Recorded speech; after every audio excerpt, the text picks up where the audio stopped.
Multi-brand रिटेलमध्ये परकीय गुंतवणुकीसाठी भारतात लॉबिंगसाठी 125 कोटींचा खर्च केल्याची माहिती वॉलमार्ट कंपनीने दिली आहे। ही माहिती उघड झाल्यानं केंद्रातलं यूपीए सरकार पुन्हा अडचणीत आलंय। एफडीआयसाठी मोठ्या प्रमाणात भ्रष्टाचार झाल्याचा आरोप विरोधकांनी केलाय। त्याचबरोबर या प्रकरणाच्या चौकशीचीही मागणी केली आहे। भारतात रिटेल बाजारातील उलाढाल तब्बल 500 कोटींची आहे। 2020 पर्यंत ही उलाढाल 1000 कोटींवर जाण्याची शक्यता आहे। त्यामुळेच ही बाजारपेठ काबीज करण्यासाठी गेल्या वर्षापासून वॉलमार्ट प्रयत्नात आहे।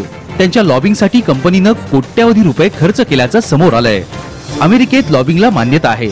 त्यानुसार लॉबिंग बाबत कंपन्यांना वेगवेगळे अहवाल देणं बंधनकारक आहे। वॉलमार्टनं नुकताच आपला अहवाल अमेरिकी सिनेटमध्ये सादर केला। त्यात लॉबिंगसाठी केलेल्या संपूर्ण खर्चाचा तपशील देण्यात आलाय। त्यात भारतात लॉबिंगसाठी 125 कोटींच्या वर खर्च केल्याची माहिती आहे। गेल्याच आठवड्यात सरकारनं रिटेलमधील एफडीआयसाठी संसदेची मंजुरी मिळवली। यूपीएनं समाजवादी पार्टी आणि बहुजन समाज पक्षाला हाताशी धरून एफडीआय विरोधातले प्रस्ताव पाडले। त्यामुळे केंद्र सरकारच्या भूमिकेवर आता संशय व्यक्त केला जातोय। एफडीआयसाठी मोठ्या प्रमाणात भ्रष्टाचार झाल्याचा आरोप विरोधकांनी केलाय। तो ये एक ऑफिशियल कंफर्मेशन है कि वॉलमार्ट कंपनी ने हिंदुस्तान में लॉबिंग किया है, यानी सरल शब्दों में घूस दिया है। हिंदुस्तान में लॉबिंग की मनाही है कानून के द्वारा। सदन की बहस में हमने इस विषय को उठाया है। बहुत क्षेत्रों में आशंका प्रकट की जा रही है, इसलिए हमने सदन के अंदर कहा है और बाहर कहा है, इस पूरे मामले की जांच होनी चाहिए। जो बातें हम कह रहे थे पहले जब इसका विरोध कर रहे थे, उसके साथ मिलती है ये। और साथ ही साथ देश के अंदर आपके जुडिशरी के सामने वॉलमार्ट के करप्शन के सवाल पर केसेस चल रहे हैं। तो निश्चित रूप से यहाँ पे पैसे खर्च किए हैं। अब किसको किए हैं, किसको मिला है, क्या नहीं मिला है, उसके अंदर आरोप और प्रत्यारोप में हम नहीं जा रहे। हमारा ये मानना है कि सरकार की ये जिम्मेदारी बनती है कि अगर जब इस तरीके के तथ्य सामने आए तो उसके बारे में एक निष्पक्ष इंक्वायरी हो। Bribery of politicians of their choice, bribery of bureaucrats of their choice.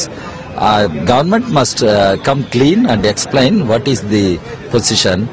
In fact, during the debate, I raised this issue.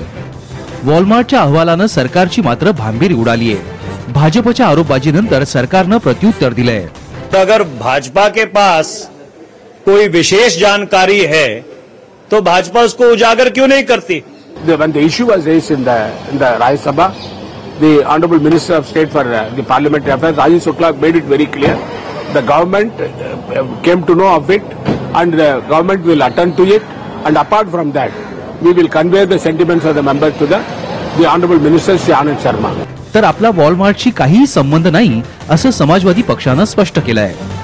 Samajwadi party AC party है जिसके किसी नेता को अंग्रेजी नहीं आती। तो सबसे बड़ा प्रमाण तो यही है कि किसी विदेशी कंपनी की लॉबिंग में समाजवादी पार्टी का कोई नेता हो नहीं सकता। काही भारतीय कंपन्याही परदेशात लॉबिंग करत असल्याचं सांगण्यात येतंय।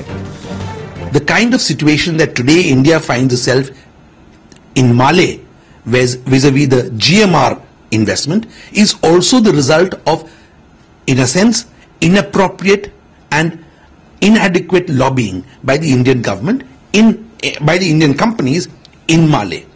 So I think if one looks at all these issues, there is a certain context in which this figure needs to be understood. भ्रष्टाचारांच्या आरोपामुळे गाजलेल्या यूपीए सरकारला आता वॉलमार्टनं दिलेल्या अहवालामुळे आणखी एक झटका बसलाय। ब्युरो रिपोर्ट, साम टीव्ही।